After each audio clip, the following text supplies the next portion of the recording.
तो दोस्तों लाखों साल पहले मानव जाति से भी पहले प्राचीन युग में विशालकाय जीव रेडिएशन को अपना खाना बनाया करते थे। उस जमाने की रेडियो एक्टिव रेडिएशन आज के मुकाबले 10 गुना ज्यादा थी। जैसे जैसे साल बीतता चला गया रेडियो एक्टिव का स्तर कम होता चला गया और इसीलिए सभी विशालकाय जीवों ने समुद्र की अतल गहराइयों में अपने आप को ढालकर वहाँ के रेडिएशन को सोखने लगे। 50 के दशक में हुए परमाणु बॉम्ब परीक्षण वो सिर्फ परीक्षण नहीं थे बल्कि वो उस बड़े जीव को मारने की कोशिश कर रहे थे। सन 1954 में भेजे गए पहली न्यूक्लियर पनडुब्बी ने किसी विशालकाय जीव को नींद से जगा दिया था और उस जीव को जापानीज गॉडजिला कहते हैं। ऐसे जीवों के बारे में अध्ययन करने के लिए मोनाक कंपनी की स्थापना की गई जो ऐसी जीवों को खोजने उसके बारे में समझने कई देश के संघ ने मिलकर खुफिया तरीके से उसे जानने उसकी स्थापना की गई थी। जापान के जंजीरा शहर के न्यूक्लियर पावर प्लांट में एक न्यूटन नाम का जीव जाकर वहाँ के रेडियो एक्टिव ईंधन को सोखकर पल पल कर बड़ा हो जाता है।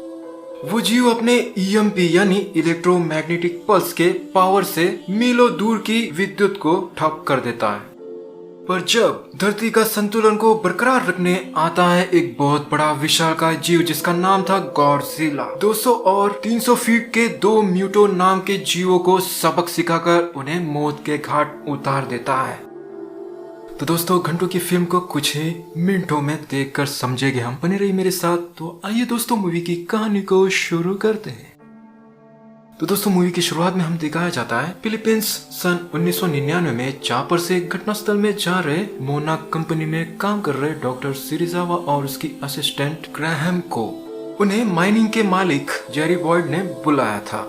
उसके मजदूर रेडियो एक्टिव जगह में कोयला की खुदाई करते वक्त वो जगह एक गुफा में धंस जाती है और इसीलिए डॉक्टर सिरिजावा को वहां बुलाया था।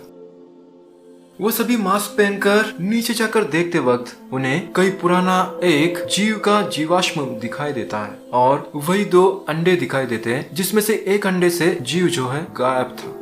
वही जीव वहां से होते हुए समुद्र के रास्ते जापान जंजीरा शहर के न्यूक्लियर प्लांट में जाकर वहां के ईंधन को सोखने लगता है।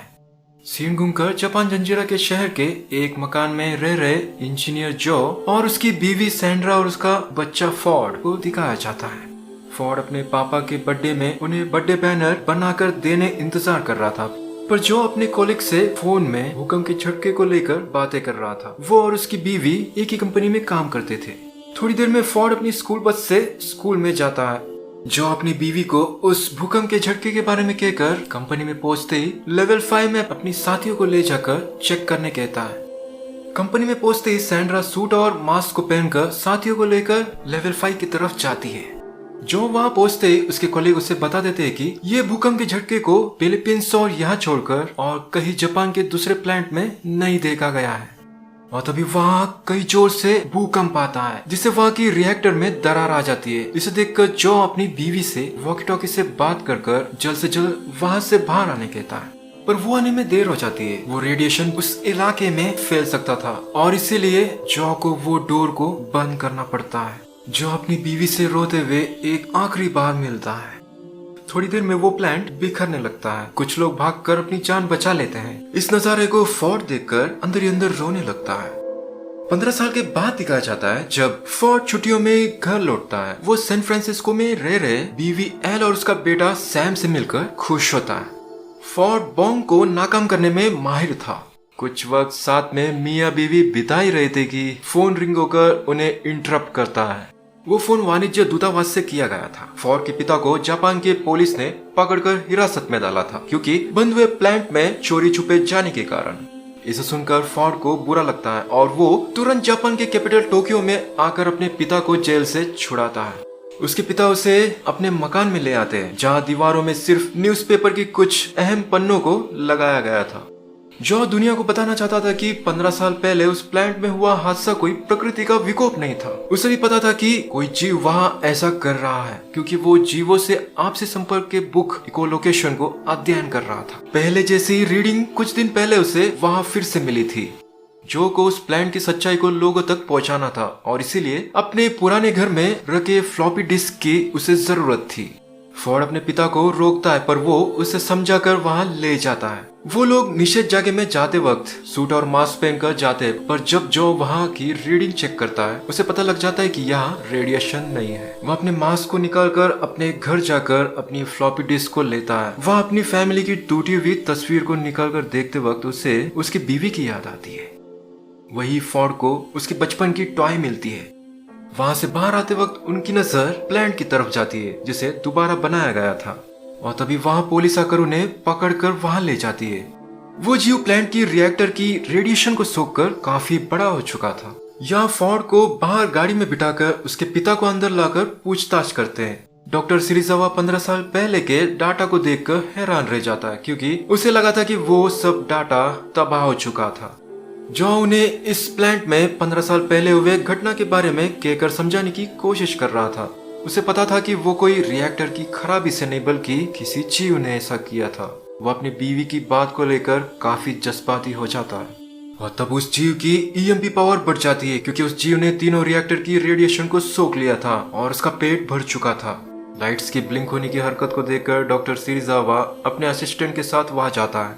अपनी ईएमपी यानी इलेक्ट्रोमैग्नेटिक पल्स को इस्तेमाल कर उसे ऊर्जा में तब्दील कर बाहर आने की कोशिश कर रहा था वो जीव। इसे देखकर डॉक्टर सिरिजावा रिएक्टर को बंद कर सभी कर्मचारियों को ग्रिड से बाहर आने कहकर उसे हाई वोल्ट की करंट से मारने कहता है। उस जीव के ऊपर सभी तरफ से तारों को बिछाकर उसे हाई वोल्ट की बिजली देते हैं, जिससे थोड़े समय के लिए रीडिंग बंद हो जाती है। पर वो मरा नहीं था। अपनी एक पैर बाहर रखते वक्त ईएमपी का इस्तेमाल कर सभी बिजली की चीजों को ठप कर देता है, जिससे जॉ बेटे कमरे की लॉक खुलकर वो बाहर आ जाता है। और यहाँ ये लोग बैकअप जनरेटर को ऑन कर देखते वक्त वो जीव पूरी तरह से बाहर आ चुका था। इसे देखकर सभी लोग भागते हैं वहाँ से। थोड़ी देर में वो म्यूटो जीव उस तारों को बड़ी आसानी से तोड़ देता है, जिससे चारों तरफ की ग्रिड्स जमीन में गिरने लगते हैं। वो ग्रिड फॉर्ड बेटे वैन में गिरकर वो बाहर आ जाता है, और वहाँ फॉर्ड के पिता ग्रिड के बीच गिर जाते हैं। और तभी फॉर्ड के पीछे से वो विशालकाय जीव वहाँ से बाहर आता है। उसके सामने सभी इंसान चींटियों के बराबर दिख रहे थे। रेडिएशन बढ़ने के कारण फॉर्ड सांस नहीं ले पा रहा था। वहाँ गिरे मास्क पहनकर उस जीव को देखते वक्त वो जीव वहाँ से उड़कर चला जाता है। वहाँ फॉर्ड की बीवी न्यूज में जापान की ताजा हालात को देखकर वहाँ के एम्बेसी से कांटेक्ट करने की कोशिश कर रही थी। सुबह घायल और मरे लोगों को मलबे से निकाला जाता है। वहाँ कैप्टन रसल हैम्पटन आता है, क्योंकि ऑपरेशन मोनार्क ने उस जीव से मानव सुरक्षा के हेतु कमान इन्हें दिया गया था। डॉक्टर सिरिजावा उस जीव के बारे में जानते थे, इसीलिए उसे उसके असिस्टेंट और घायल जॉ के साथ फॉर्ड को भी जापान के तट में खड़े यूएसएस सैराटोगा के जहाज में ले जाते हैं। पर उसके दौरान जॉ चापर में ही दम तोड़ देता है। यूएस मिलिट्री के शिप में एडमिरल विलियम उस म्यूटो जीव को मारने की रणनीति बनाते हुए नजर आते हैं। उस जीव ने प्रशांत महासागर के उस पार अपनी ईएमपी पावर इस्तेमाल कर सभी मिलिट्री की रेडार सिस्टम को नष्ट कर दिया था, और इसलिए उस जीव को वहां जाकर ढूंढने के अलावा मिलिट्री के पास दूसरा विकल्प नहीं बचा था। फॉर्ड अपने पिता को एक आखिरी बार देखता है, और फिर फॉर्ड को डॉक्टर सिरिजावा और उसके असिस्टेंट उन जीवों के बारे में बताते हैं। सन 1999 फिलीपींस में मिले उस जीवाणु से लेकर प्राचीन युग का गॉडजिला और म्यूटो जीव के अंडे के बारे में भी बताते हैं। उनका कहना था कि वहां मिले जीवाश्म के जीव को भी इन 2 अंडों के जीवों ने ही मार दिया था। उन 2 अंडों में से एक अंडा खुदाई करने वालों से अनजाने में फूट गया था, और वो जीव टोक्यो के प्लांट के रिएक्टर के रेडिएशन सोख कर फल फूल कर पनप कर बाहर आ गया। उसे मार नहीं सकते थे, क्योंकि रेडिएशन फैलने का खतरा ज्यादा था। वो लोग फॉर्ड से पूछने पर वो उसके डैड अध्ययन कर रहे जीवों के आपसी संपर्क इकोलोकेशन के बारे में कहता है। वो लोग जॉ की फ्लॉपी डिस्क की डाटा को देखते वक्त किसी जीव ने जवाब दी हुई रीडिंग की पैटर्न दिखाई देती है। फॉर्ड को चापर से हवाई छोड़ा जाता है। वो ट्रेन से एयरपोर्ट की तरफ जाते वक्त एक बच्चा ट्रेन के अंदर आने के कारण माँ बाप से बिछड़ जाता है। उस बच्चे को टॉय देकर फॉर्ड संभालता है। यहाँ इन्हें प्रशांत महासागर से रूसी न्यूक्लियर पनडुब्बी लापता होने की खबर मिलती है। मिलिट्री के स्पेशल फोर्स टीम स्पार्टा उस पनडुब्बी के सिग्नल को ट्रैक कर बेकिंग की जंगल की तरफ जाते वक्त उन्हें रूसी पनडुब्बी पेड़ में लटकी दिखाई देती है, और वही वो म्यूटो जीव भी था। एडमिरल विलियम की ऑर्डर से सभी फाइटर प्लेन म्यूटो जीव को मारने उड़ान भरते हैं। कुछ आर्मी के जवान पास के बिल्डिंग के ऊपर भी तैनात रहते हैं। फाइटर प्लेन वहां आने का देखकर म्यूटो जीव अपनी इलेक्ट्रोमैग्नेटिक पल्स के पावर को इस्तेमाल कर मीलों दूर की बिजली को बंद कर देता है, जिससे सभी फाइटर जेट नीचे गिरकर नष्ट हो जाते हैं और वहां ट्रेन भी थम जाता है। वहां हवाई के बीच से सुनामी आने का देखकर सभी लोग दौड़ते हैं, साथ ही कुत्ता भी। समुद्र की पूर्व की तरफ से विशालकाय गॉडजिला शहर की तरफ आ रहा था। पानी की भाव बढ़ने के कारण कई लोग पानी में बह जाते हैं। थोड़ी देर के बाद बिल्डिंग के रूफ में खड़े फौजी फ्लेयर उड़ाते वक्त विशालकाय गॉडजिला को सभी लोग देखते ही रह जाते हैं। आर्मी के जवान गॉडजिला पर फायरिंग करते, पर किसी को नुकसान करे बगैर वो वहां से चला जाता है और तभी उस इलाके की लाइट आ जाती है। ट्रेन आगे जाते वक्त वहां से एयरपोर्ट की तरफ बढ़ रहा म्यूटो जीव ट्रेन की डिब्बे को तोड़कर आगे बढ़ता है, जिससे कई लोग नीचे गिर जाते हैं। फॉर्ड अपने आप को और उस बच्चे को बचाता है। एयरपोर्ट में म्यूटो जीव के सामने गॉडजिला आकर गर्जन करता है और लड़ते लड़ते समुद्र में चले जाते हैं। ये फॉर्ड की बीवी एल और सैम देख रहे थे न्यूज में। सुबह फॉर्ड बिछड़े लोगों की रजिस्ट्रेशन फॉर्म भरने जाते वक्त वो बच्चा अपने पेरेंट्स के पास पहुंच जाता है। फॉर्ड को पूर्व की तरफ जाना था और इसीलिए वो अपना परिचय देकर वो भी आर्मी के साथ वहां जाता है। म्यूटो जीव का पीछा कर रहा था गॉडजिला, जो पूर्व की तरफ बढ़ रहा था। इसे सैटेलाइट की मदद से देख रहे थे नेवी वाले। कुछ दिन पहले डॉक्टर सिरिजावा ने देखी हुई रीडिंग के पैटर्न को उसकी असिस्टेंट दिखाते वक्त उसे पता लग जाता है कि म्यूटो जीव किसी से संपर्क करने की कोशिश कर रहा है। 1999 फिलीपींस में मिले साबुत अंडे पर डॉक्टर सिरिजावा और उसके साथ कई डॉक्टर्स मिलकर उस अंडे पर चीरफाड़ कर उसके कई टेस्ट किए गए थे और उन्हें लगा था कि वो निष्क्रिय हो चुका है। और इसीलिए उस अंडे को देखने नेवाड़ा में न्यूक्लियर वेस्ट रिपोजिटरी में डॉक्टर सिरिजावा आर्मी के जवानों को जाने कहता है। वहां जाकर देखते वक्त एक 300 फीट का बिना पंख वाला मादा म्यूटो जीव वहां से पूर्व की तरफ जा रही थी।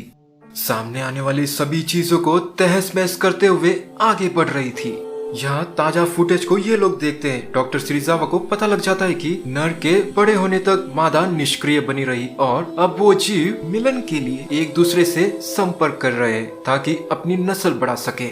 वो तीनों जीव सैन फ्रांसिस्को के एक जगह में आ रहे थे और नेवी वालों का प्लान था कि न्यूक्लियर बॉम्ब में टाइमर लगाकर उसे तट से 20 किलोमीटर दूर एक चारी की तरह रखा जाए ताकि उस रेडिएशन के द्वारा वो जीव वहां आते ही उन्हें मार दिया जा सके। कैलिफोर्निया के लॉन पाइन में आर्मी के जवानों के साथ फोर्ड भी आता है। वहां से उन्हें ट्रेन से जाना था उस मेगाटन वाला परमाणु बॉम्ब को लेकर और वो सैन फ्रांसिस्को की तरफ जा रहे थे। फोर्ड को भी वही जाना था और इसीलिए मास्टर सर्जन से रिक्वेस्ट कर अपनी बीवी बच्चे के बारे में कहता है, जिससे वो मान जाता है। अस्पताल में नर्स की नौकरी कर रही अपनी बीवी को कॉल कर सुबह आकर उसे और सैम को दूसरे शहर ले जाऊंगा कहता है। यहाँ एडमिरल विलियम को उस मेगाटन के परमाणु बॉम्ब को इस्तेमाल करने की ऊपर के अधिकारी से ऑर्डर मिलती है, पर डॉक्टर सिरिजावा इससे सहमत नहीं थे। वो मना करने के बावजूद भी एडमिरल नहीं मानते। ये लोग ट्रेन में पुरानी टेक्नोलॉजी बिना बिजली से चलने वाली परमाणु बॉम्ब को ले जाते वक्त दूर से धमाका देखकर ट्रेन को रोककर पुल की कुछ दूरी में खड़े साथियों से रेडियो से पूछते वक्त वो चीख रहे थे। इसे देखकर फोर्ड और एक जवान पुल के ऊपर जाकर देखते हैं और 2 जवान नीचे। वह बह रही नदी में मिलिट्री की गाड़ियां तबाह होकर बह रही थी। ऊपर ये लोग पुल को चेक कर ट्रेन को आने कहते हैं, पर तभी वहां से विशालकाय मादा म्यूटो आती है। ट्रेन की आवाज सुनकर वो जीव वहां जाकर उसे भी जला देती है। ये लोग भागते वक्त वहां की पुल को वो जीव तोड़ देती है, जिससे वो पानी में गिर जाते हैं और वो विशालकाय जीव ट्रेन में रखी परमाणु बॉम्ब के पीछे के हिस्से को मुंह में रखकर चले जाती है। गॉडजिला रास्ता बदलकर उन जीवों का शिकार करने जा रहा था। किनारे में आए आधे बॉम्ब को मिलिट्री के जवान निकालते वक्त घायल फोर्ड को देखकर उसे भी ले जाते हैं। यहाँ मिलिट्री वाले अस्पताल से गंभीर और बच्चों को दूसरे शहर शिफ्ट कर रहे थे। फोन नहीं आने का देखकर एल अपने बेटे सैम को स्कूल बस में भेज देती है। बॉम्ब को लाकर बोट में रखा जाता है और वहां फोर्ड को कैलिफोर्निया के Oakland tactical operation command centre में लाकर छोड़ा जाता है। म्यूटो नर और मादा जीव को मारने गॉडजिला 1 घंटे के अंदर ब्रिज की तरफ से गुजरने वाला था। सभी मिलिट्री वाले वहाँ आकर तैनात रहते हैं। थोड़ी देर में बड़ी गर्जन कर गॉडजिला वहाँ आता है। इसे देखकर सभी मिलिट्री वाले गॉडजिला पर बड़े हथियारों से हमला करते हैं, पर वो किसी को कुछ नहीं करता। वहाँ के ब्रिज को तोड़ता हुआ आगे बढ़ता है। बस का ड्राइवर बच्चों को वहाँ से सुरक्षित बाहर पहुँचा देता है। इसे देखकर बोट में खड़े आर्मी के जवान कीस को डालकर परमाणु बॉम्ब के टाइमर को ऑन कर देते हैं, और तभी वहाँ सभी विद्युत के चीजों को ठप करता हुआ नर म्यूटो जीव आसमान से उड़ता हुआ उस बॉम्ब के बोट को रोड में ले आकर उससे उस बॉम्ब को निकालकर उसे मादा म्यूटो जीव को जाकर देता है, ताकि वो उसके रेडिएशन से नस्ल पैदा कर सके। मादा म्यूटो जीव वहाँ बड़ा गड्ढा खोदकर अपना घोंसला बनाती है। एनालॉग टाइमर में लगे परमाणु बॉम्ब को वहां जाकर नाकाम करने की रणनीति बनाते हैं, क्योंकि वो आबादी वाले शहर में था। 30,000 के ऊंचाई से पैराशूट की मदद से वहां पहुंचकर उस बॉम्ब को नाकाम करना था। अगर वो प्लान काम नहीं किया तो उस बॉम्ब को जितना जल्दी हो सके शहर से दूर बोट की मदद से पहुंचाना था। वहाँ विशालकाय नर म्यूटो और गॉडजिला को देखकर लोगों के साथ एल सबवे में जाकर छुप जाती है। यहाँ हवाई जहाज की मदद से 30,000 की ऊंचाई से सभी आर्मी छलांग लगाकर फिर पैराशूट को खोलकर वहां पहुंचते हैं। वहां जाकर ट्रैकिंग डिवाइस की मदद से उस बॉम्ब के सिग्नल को ट्रैक करते हैं। वहां मादा म्यूटो जीव उस घोंसले में अंडा रख रही थी, और अचानक दूसरी तरफ से गर्जन करते हुए गॉडजिला आता है। इसे देखकर मादा म्यूटो उसकी तरफ जाती है, और ये सभी जवान वहां जाकर देखते वक्त हजारों लाखों के हिसाब से अंडे वहां पर रखे थे उस मादा म्यूटो जीव ने। यहाँ पर मादा म्यूटो को सबक सिखा रहा था गॉडजिला, पर उसे बचाने नर म्यूटो उड़ते हुए आकर गॉडजिला पर हमला करता है, और फिर दोनों म्यूटो जीव मिलकर गॉडजिला पर हमला कर रहे थे। गॉडजिला पर वो दोनों जीव भारी पड़ रहे थे। वहां पर उस बॉम्ब को बड़ी मुश्किल से निकालते हैं, पर उसका डोर जैम हो चुका था, और इसलिए प्लान बी यूज करते हैं। आर्मी के जवान उस बॉम्ब को बोट की तरफ ले जाते हैं। फॉर्ड उस अंडों को देखकर समझ जाता है कि ये अगर पनपकर बाहर आ गए तो मानव जाति का अस्तित्व मिटा देंगे, और इसीलिए वहां गिरे फ्यूल टैंकर की पाइपलाइन को तोड़कर ऊपर आता है, जिससे वहां कई जोर से धमाका होकर सारे उस जीव के अंडे तबाह हो जाते हैं। इसे देखकर मादा और नर म्यूटो गॉडजिला को छोड़कर वहां जाते हैं। अपने घोंसले की तरफ देखकर घायल पड़े फॉर्ड को देखते वक्त गॉडजिला अपने ब्लू फ्लेम की पावर से मादा म्यूटो को मारने की कोशिश करता है, पर तभी पीछे से नर म्यूटो गॉडजिला के ऊपर हमला कर देता है। ये लोग उस बॉम्ब को लेकर बोट को ऑन करते वक्त उसकी आवाज सुनकर मादा म्यूटो उनकी तरफ आती है, और यहाँ गॉडजिला को बहुत परेशान कर रहा नर म्यूटो जीव को अपने मजबूत पूंछ से उसे इमारत की तरफ चाबुक के जैसा मारकर उसे जान से मार देता है, जिससे वो बड़ी सी इमारत गॉडजिला के ऊपर गिर जाती है। मादा म्यूटो जीव के ऊपर गोलियों का कोई असर नहीं हो रहा था, वो सभी फौजियों को मार रही थी। इसे देखकर फॉर्ड उस बोट में जाकर देखते वक्त सिर्फ 13 मिनट बाकी थे। तुरंत बोट को ऑन कर जीपीएस और ऑटो मोड में डालकर बोट को ले जाने देखते वक्त वहाँ म्यूटो जीव आते ही बिजली चली जाती है। वो जीव फॉर्ड को भी मारने देख ही रहा था कि वहाँ अहम वक्त पर गॉडजिला आकर म्यूटो को पकड़कर उसके मुंह को खोलकर अपनी ब्लू फ्लेम की पावर को इस्तेमाल करता है, जिससे उस जीव का सिर धड़ से अलग हो जाता है। वो जीव मरते ही बिजली आ जाती है। घायल फॉर्ड नीचे गिर जाता है, और वहाँ गॉडजिला तट की किनारे में जाकर वो भी गिर जाता है। बॉम्ब फटने में सिर्फ 5 मिनट बाकी थे, और तभी चापर में जवान आकर फॉर्ड को वहां से ले जाते हैं। बोट में लगा जीपीएस अपना काम करता है, जिससे वो बॉम्ब शहर से काफी दूर जाकर फटता है। यहाँ फॉर्ड अपने बेटे सैम के साथ उसकी बीवी का इंतजार कर रहा था, और थोड़ी देर में वो आ जाती है। अपने बेटे सैम और पति के गले लगकर खुश होती है। वह फायर फाइटर्स मलबे के बीच फंसे लोगों को बाहर निकल रहे थे। घायल पड़ा गॉडजिला उठकर समुद्र की तरफ जाते वक्त टीवी पर ब्रेकिंग न्यूज डालते हैं कि किंग ऑफ द मॉन्स्टर्स क्या हमारा शहर का रक्षक है। गॉडजिला समुद्र के किनारे में आकर सभी को एक बार अपना गर्जन सुनाकर फिर समुद्र में चला जाता है। तो ऐसे दोस्तों, इस शानदार मूवी की कहानी यहीं पर खत्म होती है। आप अपना खूब ख्याल रखना। मैं लौटूंगा और एक इंटरेस्टिंग मूवी की कहानी को लेकर। तब तक के लिए बाय दोस्तों।